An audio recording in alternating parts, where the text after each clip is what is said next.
Hi കൂട്ടുകാരെ, എല്ലാവർക്കും പുതിയൊരു വീഡിയോയിലേക്ക് സ്വാഗതം. ഉമ്മർ ലൂബി എന്ന പേരിൽ അറിയപ്പെടുന്ന സ്വീറ്റ് ലൂബി എന്ന വെറൈറ്റിയാണ് ഈ വീഡിയോയിൽ കാണുന്നത്. ഇതിൻ്റെ പ്രത്യേകത പല ആളുകൾക്കും അറിയാം. സ്വീറ്റ് ലൂബി ഇനത്തിൽ തന്നെ ഏറ്റവും നല്ല വെറൈറ്റിയാണ് ഈ കാണുന്നത്. ഫ്രൂട്ടിൻ്റെ സൈസിൻ്റെ കാര്യത്തിലും അതുപോലെ തന്നെ ക്വാണ്ടിറ്റി, അത് ഉണ്ടാവുന്ന ഫ്രൂട്ടിൻ്റെ അളവിൻ്റെ കാര്യത്തിലും ഒക്കെ നമ്പർ 1 വെറൈറ്റി തന്നെയാണ് ഈ കാണുന്ന ഉമ്മർ ലൂബി എന്ന പേരിൽ അറിയപ്പെടുന്ന സ്വീറ്റ് ലൂബി. ഈ കാണുന്ന രീതിയിൽ എല്ലാ ബ്രാഞ്ചിലും നിറയെ ഇങ്ങനെ കുലകുലയായിട്ട് കായ്ക്കുന്ന ഒരു ഇനം ലൂബിയാണ് സ്വീറ്റ് ലൂബി. ഇതിൻ്റെ മറ്റൊരു പ്രത്യേകത എന്ന് പറഞ്ഞാൽ ഇതിൻ്റെ പൂക്കളും അതേപോലെ തന്നെ കായ്കളും അതിൻ്റെ പഴുക്കാനായ കായ്കളുമായിട്ട് പല വലുപ്പത്തിലുള്ള കായ്കൾ ഇതിൽ കാണാം.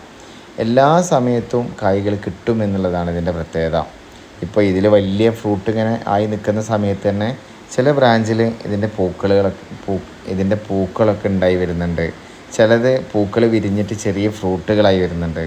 ഇതിൻ്റെ ഒരു പ്രത്യേകത എന്ന് പറഞ്ഞാൽ അങ്ങനെ എല്ലാ കാലത്തും നമുക്ക് ഫ്രൂട്ട്സ് കിട്ടിക്കൊണ്ടിരിക്കുന്ന ഒരു ഇനമാണ് ഈ സ്വീറ്റ് ലൂബി എന്ന് പറയുന്നത്.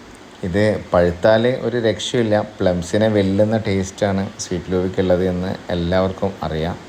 അപ്പോൾ എല്ലാ വീട്ടിലും വെക്കേണ്ട ഒരു ചെടി തന്നെയാണ് സ്വീറ്റ് ലൂബി. മിതമായ സൂര്യപ്രകാശത്തിൽ പോലും ഈ ചെടി നല്ല രീതിയിൽ വളരുകയും ധാരാളം കായ്ഫലം തരികയും ചെയ്യും എന്നുള്ളതാണ് ഈ സ്വീറ്റ് ലൂബിൻ്റെ മറ്റൊരു പ്രത്യേകത.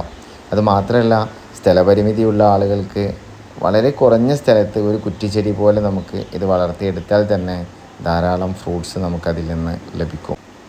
മാത്രമല്ല, ഇത് ചട്ടിയിലോ ഡ്രമ്മിലോ ഒക്കെ കൃഷി ചെയ്യാവുന്നതാണ്. ഇതിൻ്റെ ഗ്രാഫ്റ്റ് ചെയ്ത തൈകൾ കുറച്ച് റെഡി ആയിട്ടുണ്ട്.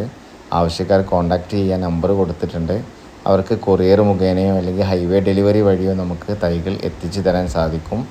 അപ്പോൾ പുതിയൊരു വീഡിയോയിൽ നമുക്ക് വീണ്ടും കാണാം. Bye bye.